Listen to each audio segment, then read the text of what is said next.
ประธานประเทศพร้อมด้วยภรรยาและการนำผักหลัดได้หดสงพระพุทธรูปอยู่ที่วัดองค์ตื้อและวัดศรีสะเกษเนื่องในโอกาสบุญปีใหม่ลาวพศ2569ในเมื่อวันที่ 14 เมษายน 2026ซึ่งเป็นมื้อสังขารหลวงและก็เป็นมื้อทำอิฐของการเฉลิมฉลองบุญปีใหม่ลาวพศ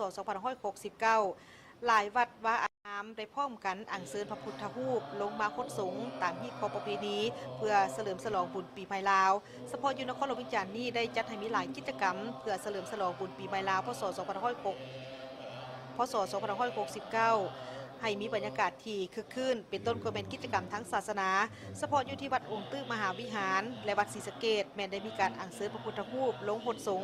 นำโดยพระอาจารย์ใหญ่มหาเวทมาเสนัยประธานศูนย์กลางองค์การพุทธศาสนาสัมพันธ์ลาวให้เกียรติเข้าร่วมมีทานทองลุ้นศรีสุริตประธานประเทศพร้อมด้วยภรรยาและบรรดาการนำผักหลัดเข้าร่วมภายหลังที่สำเร็จพิธีทั้งศาสนาแล้วท่านประธานประเทศพร้อมด้วยภรรยาและการนำผักหลัดก็ได้พร้อมกันหดสงพระพุทธรูปอยู่ทางด้านในและทางด้านนอกของวัดองค์ตื้อในวัดศรีสะเกษตามฮิตของประเพณีอันดีงามของชาติลาวเฮาที่เคยปฏิบัติกันมาแต่โบราณกาลซึ่งเป็นกิจกรรมหนึ่งของบุญปีใหม่ลาวหรือบุญพุทธสงกรานต์ในมื้อทำอิฐเป็นมื้อที่สังขารหลวงอยู่แต่ละวัดจะได้มีการอัญเชิญพระพุทธรูปลงมาหดสงด้วยน้ำอบน้ำหอมและน้ำสะอาดเพื่อให้อยู่ซุ่มกินเย็นตลอดไปไม่สนใจนี่ก่อนนะผมเอาโทรศัพท์ก่อนนะ